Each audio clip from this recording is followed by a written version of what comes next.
아멘. 우리 함께 크게 한번 인사해 보겠습니다. 자, 오늘도 반갑습니다. 잘 나오고 있습니다.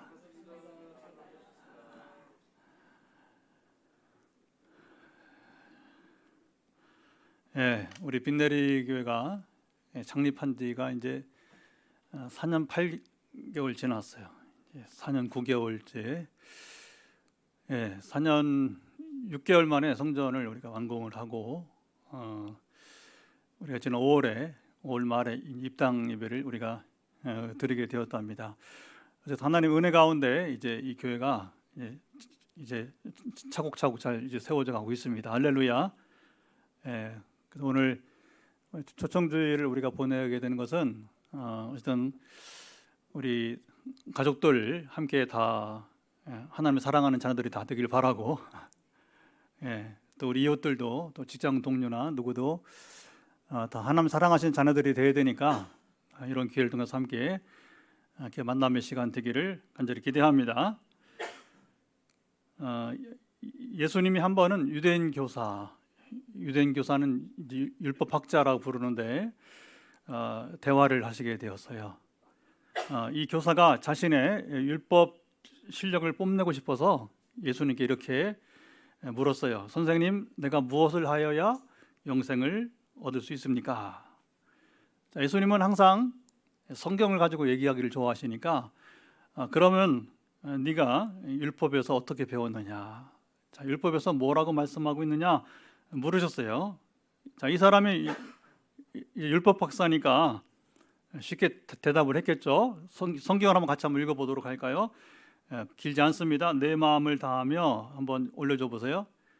같이 읽어보죠. 시작. 내 마음을 다하며 목숨을 다하며 힘을 다하며 뜻을 다하여 주 너희 하나님을 사랑하고 또한 내 이웃을 내 자신과 같이 사랑하라 하였나이다. 요게 이제 사실은 레위기서 19장 18절과 신명 6장 5절 지금 이제 두 절의 말씀을 모아놓은 거예요. 그래서 율법이 뭐냐, 성경이 뭐냐 했을 때 그걸 딱 줄이면 하나님을 사랑하고 이웃을 사랑한 것이다. 시작. 하나님을 사랑하고 이웃을 사랑한 것이다. 그래서 이제 기독교를 무슨 종교라고 해요? 사랑의 종교라고 이렇게 부른 이유가 바로 율법 총론에 이렇게 요약이 되게 되는 것입니다. 자, 예수님이 이 율법 교사의 실력을 인정해 주셨어요. 주님은 이 사람에게 말씀대로 행하라. 이게 중요합니다. 지식만 알면 안 되고 이 말씀대로 행하라. 그리하면 내가 영생을 얻게 될 것이다. 자, 이 교사는 지식만 아니라 자기가 그렇게 살고 있다는 것도 주님 앞에 인정을 받고 싶었어요. 여러분 그 아이나 어른이나 다 사람은 인정받기를 원하는 것 같아요. 그렇죠? 자기 뽐내고 싶고 자랑하고 싶고. 주님께 질문을 한 번 더 했습니다. 그러면 내 이웃이 누구입니까? 예수님이 이제 비유를 하나 말씀해 주었어요. 어떤 사람이 예루살렘에서 여리고로 내려가다가 강도를 만났단다. 강도들이 이 사람을 이제 실컷 때리고 옷을 벗기고 그리고 있는 것 다 빼앗았어요. 그리고 거의 죽게 된 사람을 버리고 가버리게 되었어요. 그 중에는 이제 그러면서 이제 한쪽에 이제 팽개쳐 버려졌겠죠. 상처 피를 흘리면서 쓰러져 있는데 거기 많은 사람들이, 이 길은 사람들이 왕래가 많은 곳이에요. 그래서 이 길을 지난 사람들이 뭐냐면 그냥 상처 입고 죽어가는 사람을 그냥 방치한 채 지나가 버렸어요. 그 지나간 사람 중에서는 제사장도 있었고 당시에 종교인 레위인이나 부르죠. 레위인도 있었습니다. 자, 그렇게 사람들이 모른 채 지나가는데 갑자기 한 사람이 나타나더니 그 사람이 사마리아 이제 이방인이었는데 강도 맞는 사람을 보고서 그냥 자연스럽게 불쌍히 여기게 되었어요. 상처를 입은 사람 다가가서 어떻게 됩니까? 응급처치를 해야 되는 거죠. 그리고 당시 응급처치란 게 뭐 따로 없어요. 기름과 포도주를, 그러니까 올리브 기름 부어주고 그 다음에 거기다가 포도주를 부어준 거예요. 상처를 이렇게 이제 천으로 싸매주고 자기가 타던 그 나귀에 이 사람을 태웠습니다. 그리고 그날 밤 자기가 머물 주막에 데려가게 되었어요. 다음 날 이 사마리아인은 주막 주인에게 돈을 한 20만 원쯤 주면서 두 데나리온, 오늘 보면 약 20만 원 정도 주면서 내가 일이 바쁘니 이 사람을 돌봐주세요. 비용이 더 들면 내가 돌아오는 길에 더 해당되는 비용을 지불하겠습니다. 대단한 사람이죠. 우리 교회도 가끔 이제 이렇게 와요, 도와달라고. 그러면 큰 교회 가지 좀 이렇게 하는데 이제 그 어떻게 합니까? 그러면 뭐 있는 대로 또 주고 하는데 사실은 20만 원을 준다는 건 참 어려운 얘기예요. 한 2만 원 정도 모르겠지만 그렇죠?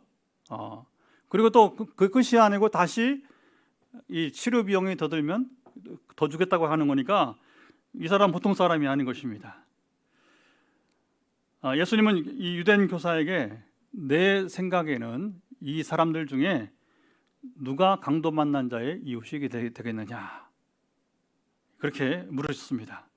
유대인 교사는 자연스럽게 자비를 베푼 자, 바로 사마리아 사람이라고 답을 했습니다. 이 이야기는 실제 예수님 당시에 있었던 사건이었어요. 왜냐하면 없는 일을 만약에 만들었다면 예수님이 아주 공경에 처할 수 있는 일이기 때문에 예수님이 이 얘기를 하고도 별일 없던 걸 보면 당시 누구나 알고 있는 그런 사건이었기 때문인 것입니다. 자, 여기서 상황을 이렇게 한번 바꿔봅시다. 잘 들어보세요. 자, 강도 만난 사람이 쓰러진 그 자리에 오늘날 공중파 TV 방송국에서 생방송으로 지금 그 사건 현장에 지금 방송이 지금 생방송으로 나가고 있어요. 자, 이때 지나가던 사람들이 강도 만난 자들을 어떻게 대했을까요? 자, 제사장이나 여기 레위인 종교인이 어떻게 했을까요? 아마 행인도, 더군다나 종교인들은 그냥 지나간 사람이 한 사람도 없었을 거예요. 어떻게 했을까요? 평소에 하지 않던 온갖 친절과 그리고 이제 사랑으로 강도 만난 자를 이제 향해서 나아갔을 거예요. 자, 오늘 내 삶의 현장에, 나의 여러분 삶의 이 자리에 TV 카메라가 전국에 생방송을 한다고 한번 생각을 해보세요. 아마 내 삶의 자세가 좀 많이 바뀌지 않겠습니까? 자, 예수님이 이런 마음 가운데 있는 우리를 향해서 오늘 여러분 기가 막힌 말씀을 하시고 있습니다. 자, 오늘 본문 1절 말씀을 한번 읽어보도록 하겠습니다. 한번 읽어보죠. 사람에게 보이려고 그들 앞에서 너희 의의를 행하지 않도록 주의하라. 그리하지 아니하면 하늘에 계신 너희 아버지께 상을 받지 못하느니라. 자, 예수님은 사람에게 보이려고 행하지 말라고 제자들을 가르쳤어요. 그런데 그 앞서서 마태복음 5장 16절을 보면 좀 다른 말씀을 하셨는데 이것도 한번 읽어보도록 하죠. 자, 마태복음 5장 16절 읽어보겠습니다. 이같이 너희 빛이 사람 앞에 비치게 하여 그들 너희 착한 행실을 보고 하늘에 계신 너희 아버지께 영광을 돌리게 하라. 자, 오늘 본문과 이 말씀을 보게 되면 문자적으로 충돌을 하는 것처럼 보이는데, 자, 실제 그런지 잠시 뒤에 여러분 나눠보겠습니다. 자, 오늘 본문을 보면 예수님이 어떤 사람들을 대상으로 지금 심하게 책망을 하고 계세요. 자, 그들이 누굴까요? 예수님께 책망을 받는 사람들이 누구일까요? 그들은 왜 주님의 책망을 받아야 여러분 했습니까? 그리고 그들이 받은 책망은 좀 억울하지 않았을까요? 예수님은 이들을 향해서, 주님이 책망하는 사람들을 향해서 애식하는 자들이라고 이렇게 말씀하고 있습니다. 2절과 16절 좀 이따 읽어볼 겁니다. 자, 책망받은 이들은 누구였냐면 바리새인들과 서기관들이었습니다. 바리새인과 서기관들 하면 누구냐면 당대 유대 종교인들을 대표하는 최고 지성인들이고 요즘 말하면 신학자들 그리고 권력가들이었어요. 당시에는 종교인들이고 권력가들은, 지금도 인도에 가면 인도에 가면 거기는 사제들이 굉장히 상류층 생활을 누려요. 그 종교가 우세인 나라는 항상 이 종교인들이 권력을 또 쥐고 이게 되는 것이죠. 사도 바울도, 성경에 보면 사도 바울도 한때는 그가 바리새인이고 또 서기관이었어요. 자, 그들은 오늘 본문에서 말씀하는 것과 같이 구제와 기도, 금식에 최선을 다했습니다. 그들의 생애는 세 가지에 집중을 하게 되었어요. 자, 그들의 삶은 흉내내기도 쉽지 여러분 않았습니다. 그들은 613개나 되는 율법을 지키려고 했었어요.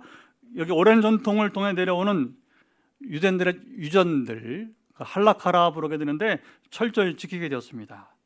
금식을 일주일에 이틀이나 했어요. 월요일과 목요일은 아예 식사를 하지 않았습니다. 자, 유대인들은 종교인들, 다시 말하면 하나님의 사람들은 다 저렇게 살아야 하는가 이렇게 그렇게 알았어요. 바리새인 서기관들을 보면서 종교인들은 다 저렇게 사는 것이구나 이렇게 인식을 하게 되었어요. 그런데 예수님은 그들을 향해서 뭐라고 하고 있습니까? 외식하는 자라고 책망을 하고 계셔요. 자, 주님 말씀에 좀 지나치지 않았나요?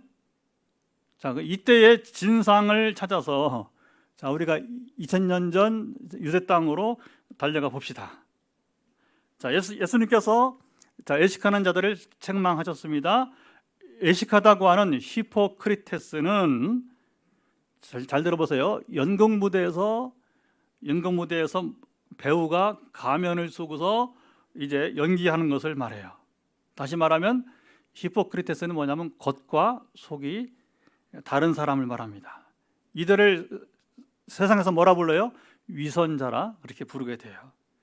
자, 바리새인들의 잘못된 외식 위선은 자, 2절 자, 읽어보도록 합시다. 어떤 자, 외식 위선이 있었는지 읽어보도록 하죠. 그러므로 구제할 때에 외식하는 자가 사람에게서 영광을 받으려고 회당과 거리에서 하는 것 같이 너희 앞에 나팔을 불지 말라. 진실로 너에게 이르노니 그들은 자기 상을 이미 받았느니라. 자, 나팔을 불며 구제하는 것은 우리가 이렇게 선을 행하고 있으니 자, 여러분 자, 와서 보세요 한번. 자, 우리가 선을 행하는 모습을 한번 보세요. 선전을 하는 겁니다. 요즘 말로 PR을 하는 거예요. 기업이 조금 선한 일을 하면서 뭐냐면 이제 온갖 여러분이 이제 뭐냐면 언론에다가 광고를 홍보를 한 것과 비슷한 것입니다. 예수님은 이들의 구제, 기도, 금식의 문제점들을 이제 오늘 본문에서 바로 잡아 주시게 되었습니다. 예수님은 바리새인들처럼 나팔을 불며 구제를 하면 여기 굉장히 중요한 말입니다. 자기 상을 이미 받았느니라. 다시 말하면 하늘에서 받을 상이 없어져 버렸다 하는 얘기예요. 이 땅에서 상을 받았으니까 장차 하나님 나라에서 받을 상이 사라져 버렸다고 하는 겁니다. 자, 16절도 비슷한 말씀하는데 16절도 한번 읽어볼까요? 예, 이같이 너희 빛이 사람 이게 아니고요. 오늘 본문 6장 16절 시작. 금식할 때에 너희는 외식하는 자들과 같이 슬픈 기색을 보이지 말라. 그들은 금식하는 것을 사람에게 보이려고 얼굴을 흉하게 하느니라. 내가 진실로 너에게 이르노니 그들은 자기 상을 이미 받았느니라. 자, 바리새인들은 금식할 때에도 사람들이 나는 금식하는 사람이라는 사실을 알아주기를 바랐다는 거예요. 금식은 뭐예요? 하나님과 나만의 만남의 시간이에요. 금식을 왜 하느냐? 내가 하나님께 더 집중하려고 하는 거예요. 금식을 하면 밥을 안 먹잖아요, 그렇죠? 그럼 어떤 일이냐? 화장실도 덜 가요. 그러니까 더 많은 시간 뭐냐면 하나님께, 그리고 음식을 신경 안 쓰다 보니까 더 고도의 집중력을 가지고 하나님과 만날 수, 그래서 금식을 여러분 하는 것입니다. 그리고 금식을 하면 어떤 일이 생기냐면 나를 죽이는 거예요. 여러분 세상에 자기를 죽일 수 어떻게 죽여요, 그렇죠? 근데 음식을 먹을 수 있음에도 불구하고 음식을 스스로 안 먹는 것이니까 이 금식 의미가 있는 거예요. 그리고 현대인들은 너무 많이 먹으니까 주기적으로 금식을 하면 어떻게 몸이 좋아지잖아요.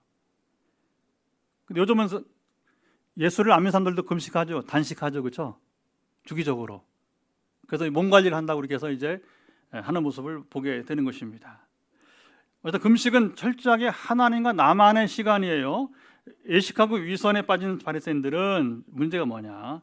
사람들의 인정과 칭찬에 목말랐다고 하는 거예요. 자, 결국 이렇게 하다가 그들은 하늘의 상을 빼앗기고 만다는 말씀이에요.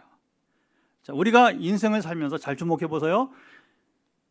우리가 지향하며 살아야 될 삶의 목표가 무엇인지를 예수님이 여기서 말씀해 주고 계세요. 예수님은 구제나 기도, 금식 등을 하지 말라고 말씀한 것이 아니죠.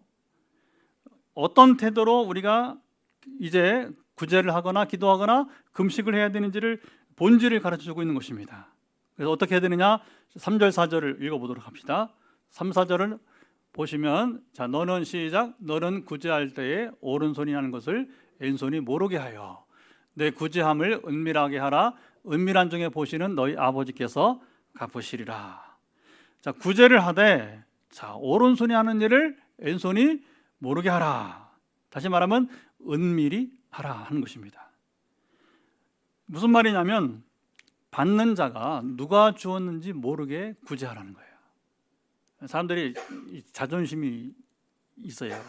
자존감이 있어요. 그래서 누가 내가 준 것을 알게 되면 그게 유익함이 없다는 겁니다. 아니면 무슨 말일까요? 구제를 해준 사실을 다른 사람들이 모르게 하면 어떻겠니 하는 얘기입니다. 당사자끼리만 알면 어떻겠니? 그 정도, 이렇게 두 가지 경우로 볼 수 있습니다. 자, 너희가 조용히, 자, 은밀히 구제를 해도, 여기 중요합니다. 하나님께서는 보시고 있다는 거예요. 여기 재미있는 표현 쓰고 있습니다.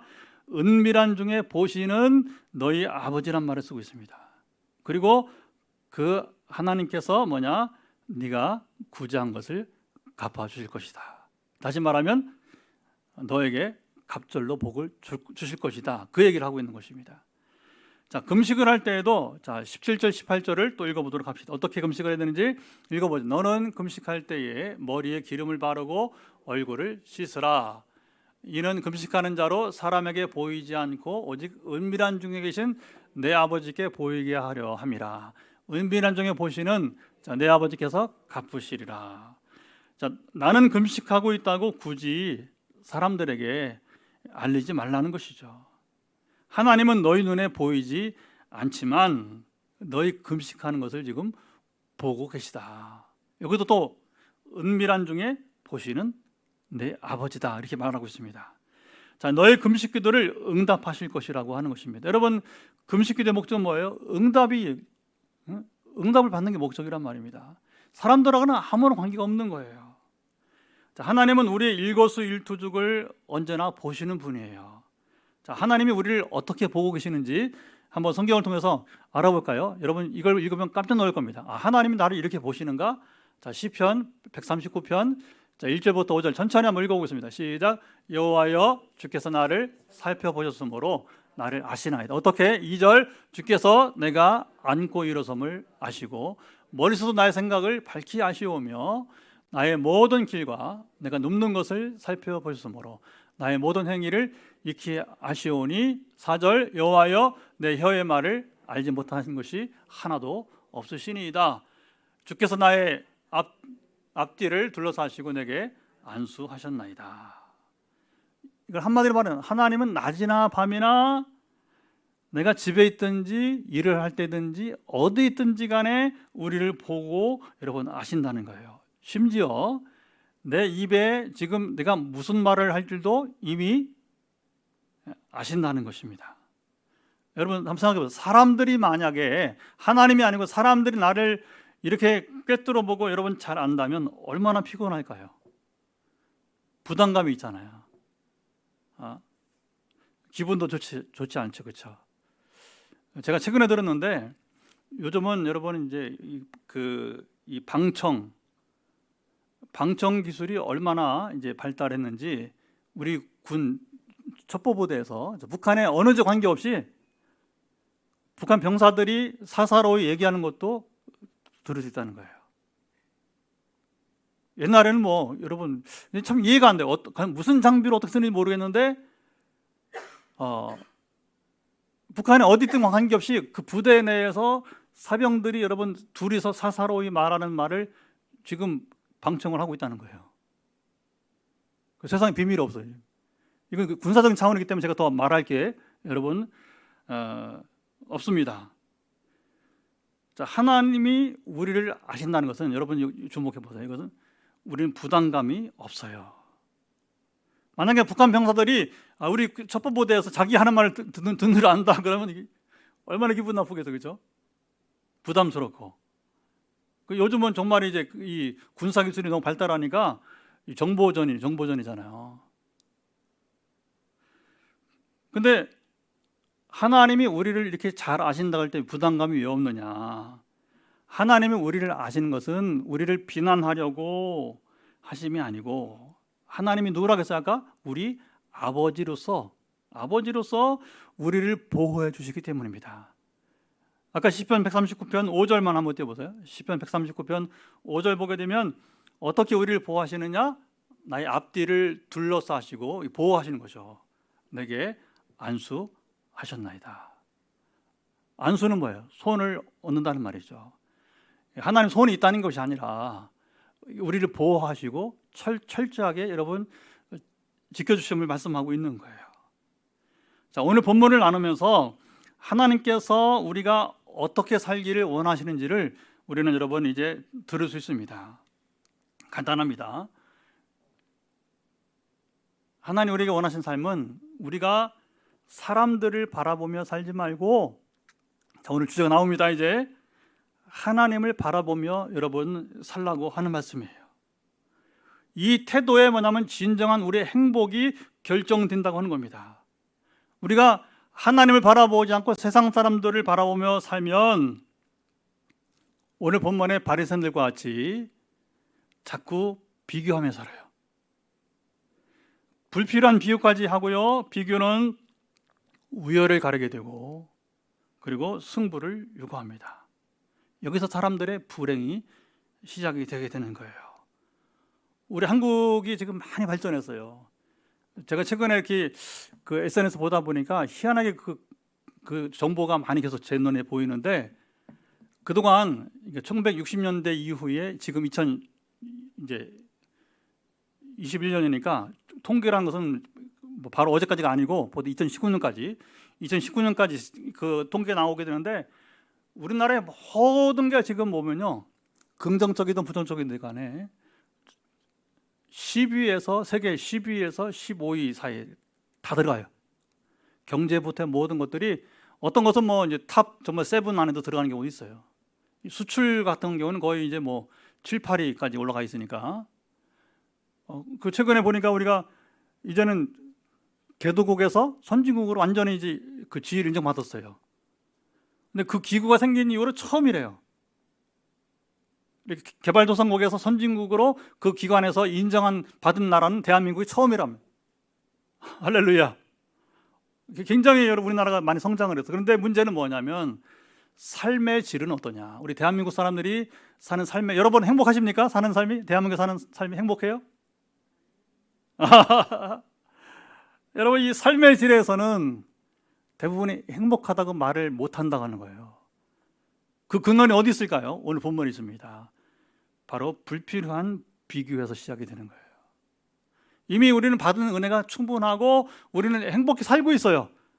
근데 문제는 자꾸 다른 사람하고 비교하면서, 우리는 너무나 한국인들은 경쟁의식이 심해요. 집을 사는데도 경쟁을 하고, 차를 사는데 경쟁을 하고, 자녀들 여러분 이제 뭐 진학하는데 경쟁하고, 심지어 혼사, 결혼해도 경쟁하고, 뭐 경쟁하는 것이 없는 거예요. 그리고 거기서 우쭐대지 못하면 마치 실패한 것처럼, 우리 너무나 이게 이런 그 비교가 아까 말한 열등감을 불러일으키고, 열등감은 우리를 불행하게 만드는 거예요. 근데 비교할 필요 없는 거예요. 나는 나고 우리 집은 우리 집이지, 우리 부부는 우리 부부지, 다른 부부랑 이런 비교할 거 전혀 없게 되는 것입니다. 자, 이렇게 불행히 살다가 망한 사람이 있어요. 누군지 아세요? 성경에 이스라엘의 최초의 왕, 누구의 이름이? 사울왕이에요. 사울왕. 그는 누구랑 비교했느냐? 공교롭게도 자기 사위. 여러분, 사위가 잘 되면 누가 잘 되는 거예요? 내가 잘 되는 거예요. 그런데 희한하게 사위 때문에 시기를 비교하게 돼요. 사위 때문에 엄청난 열등감이 빠지게 됩니다. 그리고 사위를 죽이려고 그래요. 그러다 끝내는 자기가 죽죠. 그래서 이 비교하다가 이 망한 인생이 바로 누구냐면 이 사울왕이에요. 왜냐하면 백성들이 사울이 죽인 자는 천천히요, 다윗이 죽인 자는 만만이라고 하는 이 백성들의 노래소리를 들으면서 그렇게 되고 말았어요. 다윗이 유명한 골리앗을 이제 죽인 다음에 민심이 나온 건데, 그러나 여러분, 다윗이 남이 아니고 사위잖아요.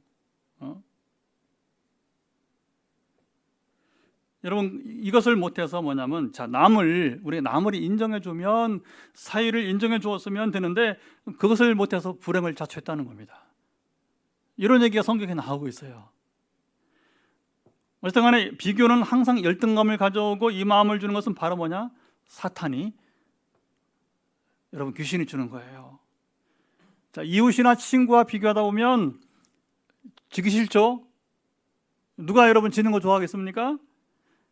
또 자신의 실체와 다른 예식, 위선이 나오게 되는 거예요. 왜? 지기 싫으니까. 실제는 그렇지 못한데 그런 것처럼 보여야 되니까, 거기서 바로 히포크리테스, 연극 무대에서 배우처럼 나도 모르게 무의식적으로 여러분 가면을 쓰기 시작해요. 자, 오늘 우리가 삶의 참 행복을 얻는 비결이 여러분 여기 있습니다. 여러분, 가면을 벗으세요. 사람들을 보지 말고, 그러니까 이웃이나 친구와 여러분 비교하지 말고, 우리는 하나님을 보세요. 하나님은 이미 나를 보고 계세요. 언제부터 보시느냐? 내가 태어나기 전부터, 모태에서부터, 어머니 뱃속에서부터 내가 죽는 날까지, 그리고 영원까지 하나님은 우리를 여러분 보고 계세요. 시편 139편 1절 5절 말씀과 같이 한 번도 내게서 하나님은 시선을 여러분 떼신 적이 없어요. 마치 부모가 이제 어린 자녀에게서 눈을 떼지 않는 것처럼 말입니다. 그렇잖아요, 여러분. 70된 노인도 90된 어머니에게는 아이예요. 그렇잖아요. 하늘아버지는 우리가 아무리 나이가 많고 여러분 이제 우리가 장차 영생을 누린다 하더라도 여전히 우리는 하나님의 자녀일 뿐인 것입니다. 하나님은 나의 아버지, 마침 우리가 이해를 한다면 부모와 같은 분이라는 거예요. 내가 더 행복하고 잘 살기를 바라는 분이세요. 그래서 예수님은 이런 말씀을 하신 적이 있습니다. 요한복음 10장 10절 일부를 보도록 하겠습니다. 같이 읽어보죠. 시작. 내가 온 것은 양으로 생명을 얻게 하고 더 풍성히 얻게 하라는 것이라. 저는 이 말씀을 너무너무 좋아해요.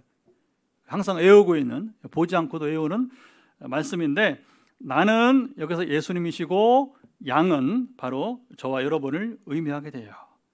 예수님이 이 땅에 오신 것은, 내가 온 것은 양으로 바로 여러분으로 하여금 첫째 생명을 얻게 하고, 이 생명은 지금 육신의 생명만이 아니라 바로 영생이에요. 영원한 생명을 얻게 하고, 또 사람들로 어떻게 한다고요? 더 풍성히 얻게 하려 합니다. 무슨 말입니까? 우리가 이 땅을 여러분 가난하게 사는 거 원치 않으죠. 하나님은 우리가 여러분 풍요롭고 풍성한 삶을 누리기를 원하셔요. 아까 말한 것처럼 우리 국민들이 삶의 질을 많이 떨어져요. 하늘아버지는 우리 대한민국 사람들이 여러분 이제 경제력이 향상된 만큼 삶의 질을 여러분 높여 살기 원하십니다. 우리가 왜 스스로 불행하게 살 필요가 없잖아요. 그렇죠? 하늘아버지도 우리가 뭐냐면 삶의 질을 좀 높이며 살기를 원하시게 되는 거예요. 저는 이러하신 예수님을 소개하는 것이 늘 여러분 기쁩니다. 제가 예수님을 확실히 만나고 또 사람들로 하여금 예수님 만날 수 있도록 안내하는 것이 제 삶의 목적이에요. 저는 비유한다면 히말라야의 셀파 같은 사람이에요. 여러분 셀파 들어보셨죠? 히말라야 에베레스트 등정하려면 혼자가 되나요? 안 되죠. 많은 사람이 같이 동행해 줘야 돼요. 왜? 짐을 운반해 줘야 되니까. 거기는 차가 못 올라가잖아요. 텐트도 가져가야 되고 또 거기에 식량도 가져가야 되고 물도 가져야 되고 다 짊어지고 가야 돼요. 그리고 마지막에 정상에 도전할 때도 셀파는 뭡니까? 길을 안내해 줍니다. 그리고 가장 중요한 게 뭡니까? 인증사진을 찍어야 하잖아. 누가 찍어줘요? 셀파가 찍어줘요. 셀파가. 그리고 셀파는 이름도 없어요. 저는 여러분들이 다 예수님을 알고 영접을 하고 하나님의 자녀가 되어서 살다가 천국에 이르기까지 함께 달려가기 원합니다. 목회자 인생은 그런 거예요. 그래서 선교는 뭐냐면 타문화권, 우리는 이제 전도는 우리는 뭐냐면 우리 동일 문화권이에요. 우리 그래서 우리가 애국에 가서도 저는 사역을 합니다. 신학 가르치기도 하고 하나님 만나는 경험을 하게 하기도 하고 그리고서 이렇게 가르치는 일들을 자주 해요. 저는 참 제 인생이 행복합니다. 한편으로는 셀파요, 한편으로는 여행 가이드와도 같아요. 길을 가보지 않은 사람들을 그 길을 가도록 이렇게 안내하는 것입니다. 제 인생의 최고 행복과 기쁨은 바로 뭐냐? 사람들이 예수님을 만나는 경험을 할 때입니다. 오늘 여러분들이 반갑지만 오늘 아내를 따라서 오신 저는 두 분이 가장 지금 반가워요. 아니, 다 반갑지만 우리 권사님 참으로 너무나 감사해요. 예. 저는 섬기던 교회 권사님이신데 저를 많이 사랑해 주셨는데 오늘 갑자기 짠 하고 나타나셨어요. 그러나 권사님보다 죄송합니다. 오늘 여기 오신 우리 권사님과 집사님 남편들이 너무나 반갑습니다. 정말 제 인생 가장 행복은 뭔지 아니면 우리 두 어른들께서 아내와 같이 반드시 하나님의 자녀가 되시고 그리고 영원한 생명을 누리시고 인생의 참 행복을 누리시고 오늘 나는 삶의 질을 높이 사는 생애가 되길 바랍니다. 그러면 제 인생에 더 소망이 없어요. 여기 뭐 몇 명이 모이느냐 여러분 큰 의미 없습니다. 뭐 많이 모인다고 뭐 중요한 게 뭐가 있겠어, 그죠? 그러나 하나님께 때가 되면 오늘 불러주신 것처럼 또 때를 따라 더 이 자리는 채워지게 될 겁니다. 시간이 문제, 시간만 되면 됩니다. 전혀 걱정 없습니다. 왜? 하나님께서 우리 교회를 세우신 뜻이 있기 때문에 저는 그 비전을 보고 소망을 보고 장로님이 건축을 하신다고 할 때에 저는 다 위탁했어요. 무슨 백으로?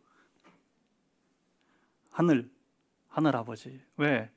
개척하기 전부터 하나님의 그 뜻을 알았기 때문에 겁모르고 만약에 여러분 이 하늘밖에 없다면 겁나서 어떻게 합니까, 그죠?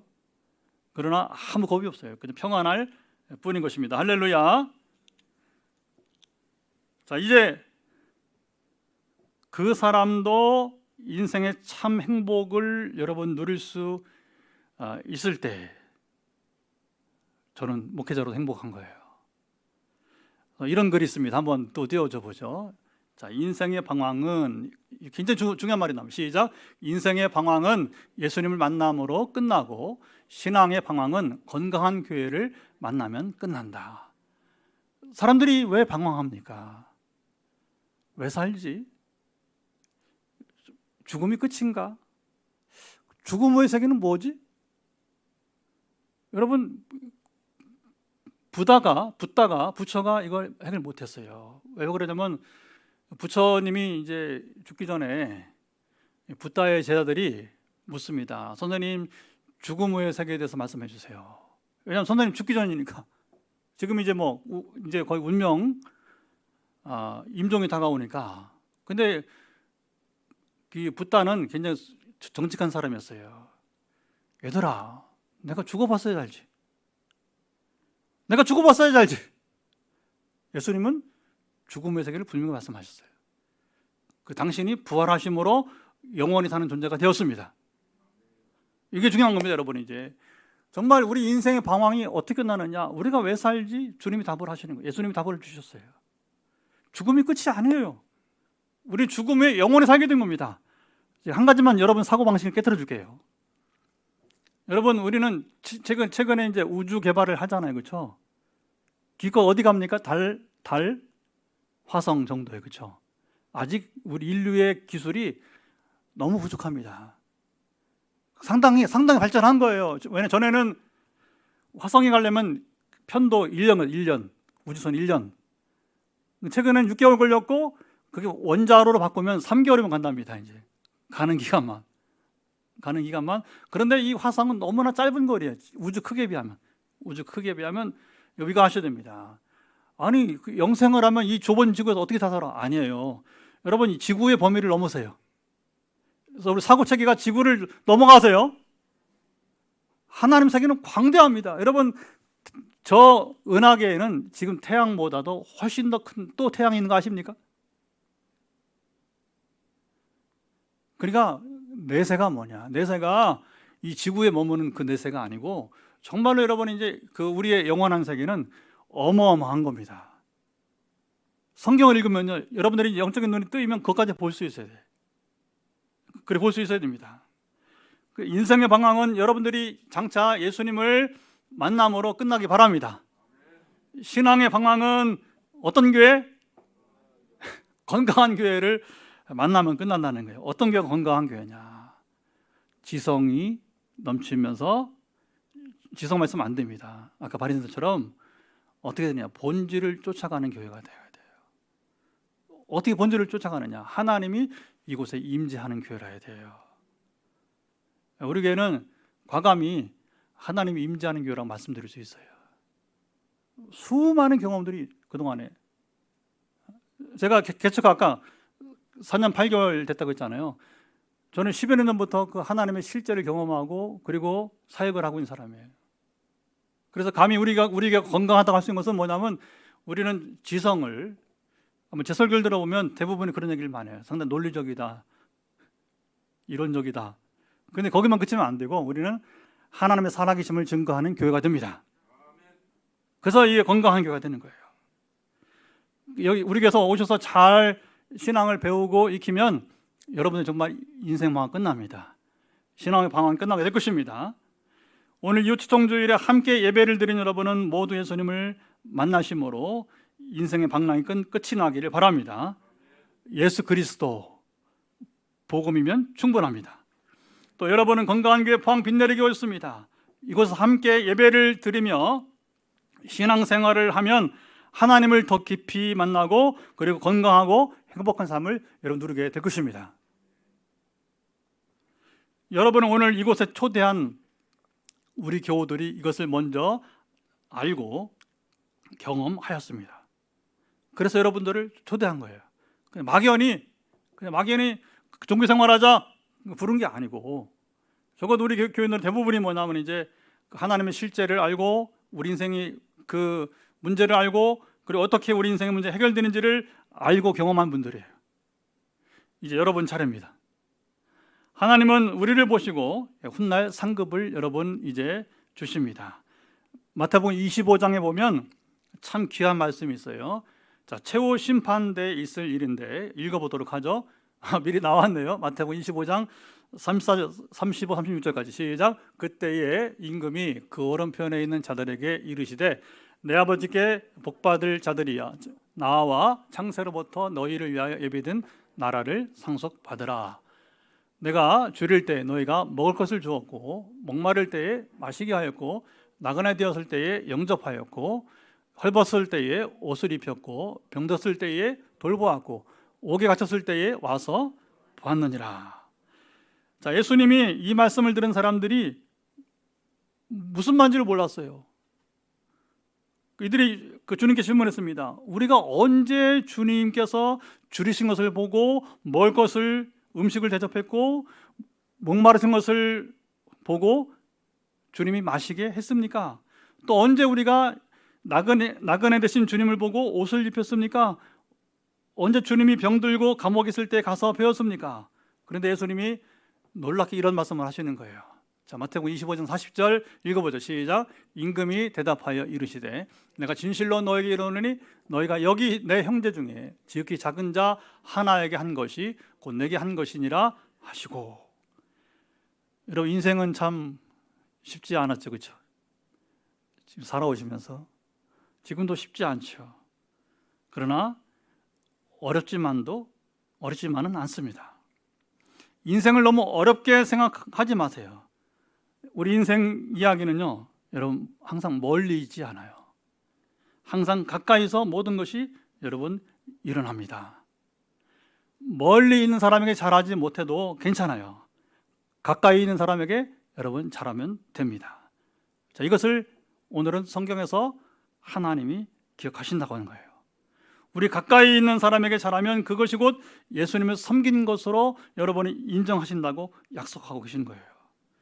오늘 여러분을 이 자리에 초청한 분이 여러분을 바로 주님처럼 섬긴 것이에요. 이제 시작입니다. 세상을 보고 사람들을 보며 살아왔던 시각에서 이제 하나님을 바라보는 시각으로, 중요합니다. 하나님을 바라보며 사시기를 바랍니다.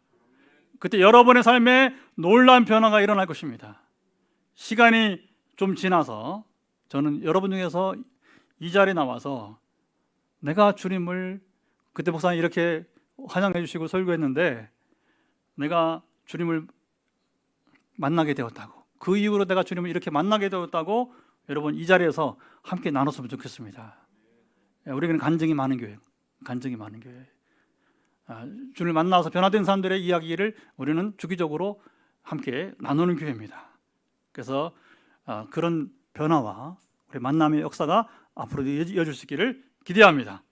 여러분을 진심으로 사랑하고 축복합니다. 기도하겠습니다. 하나님 아버지, 오늘 이 초청